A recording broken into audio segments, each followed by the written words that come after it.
afternoon, everybody. Been a bit of a crazy week. A lot of side jobs and random stuff I had to get done. But I haven't done a narcissist tactic video in a while, and I have an important one. Specifically for those of you that have been messaging me that are still involved with a narcissist and making you feel like you just can't leave, but you want to, and you're crying all the time. Well, pay attention to this because this is part of the cycle. The narcissist is breadcrumbing you. Yes, one of the most infamous and perhaps cruelest of the narcissist tactics. We're talking about, dating a narcissist now, is breadcrumbing. Now, what is breadcrumbing?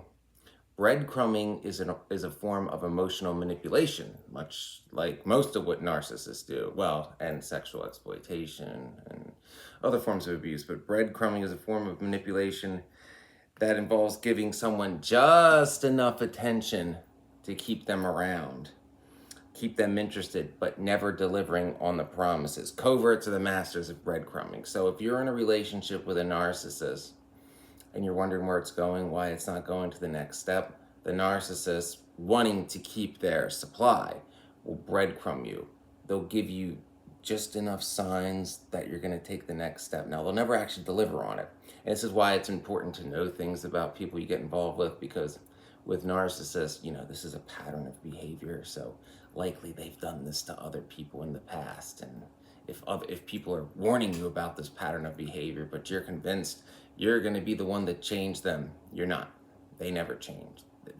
They never change. They don't want to change because they view themselves as perfect. And, as I've said in other videos, you should feel honored to be with the great chosen one. They know all, they know best. All they touch turns to gold. Their egos cannot, fit in the Empire State Building, and they're, the best that there's ever been and the hottest there's ever been. In reality, they're usually average down the line most of the time. Maybe, excel. Well, I shouldn't say that. Narcissists are typically very good at sales because they're usually very good liars and bullshitters. Ollie Matthews talks about his father, who's a covert narcissist, the ultimate salesman.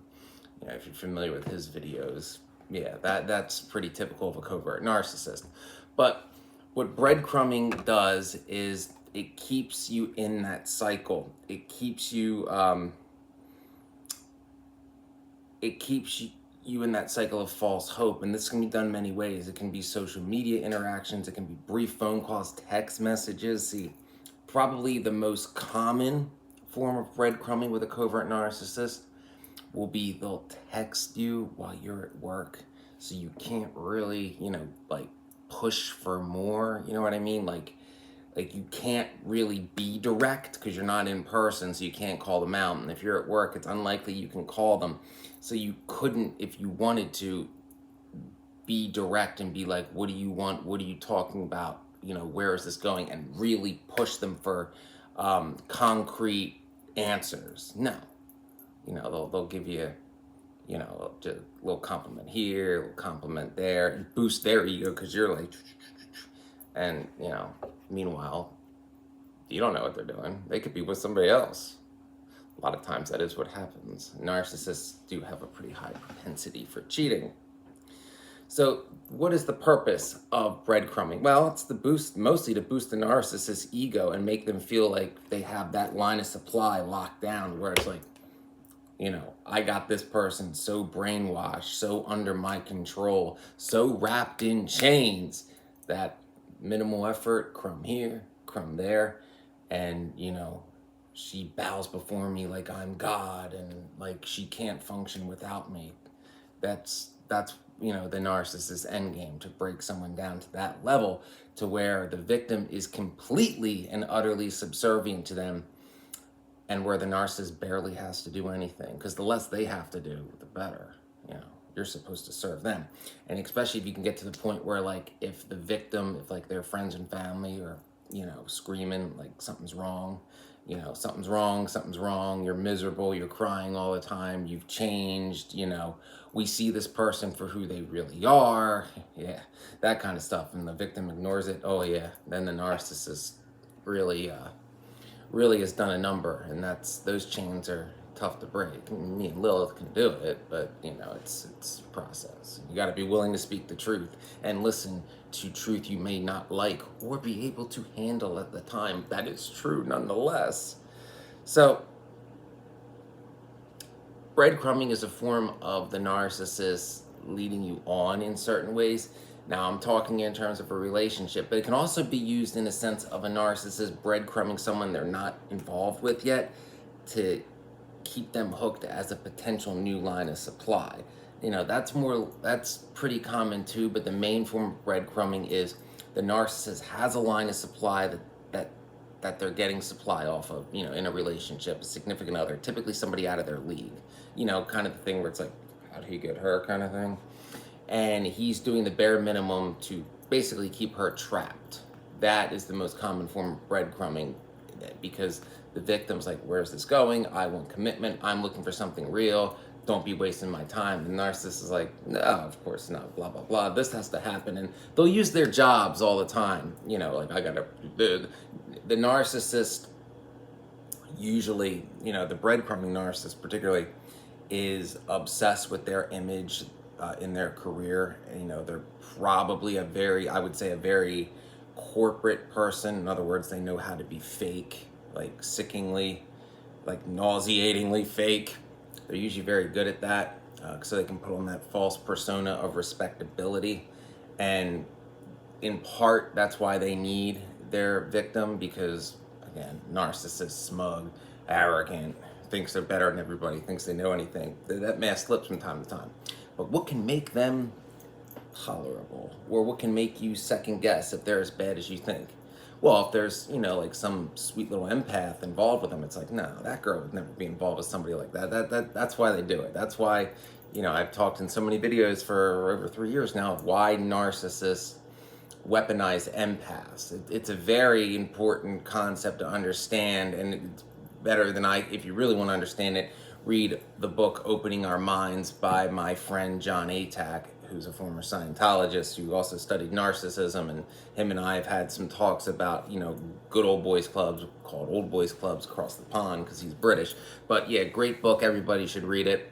You know, I was privileged enough to have him talk to me about my experience with the Good Old Boys Club in Arlington, and to send me a draft copy before it was released so I could, you know, give my experience about how strong of an influence the old boys clubs have, and some of that made it in there, so that's pretty cool too.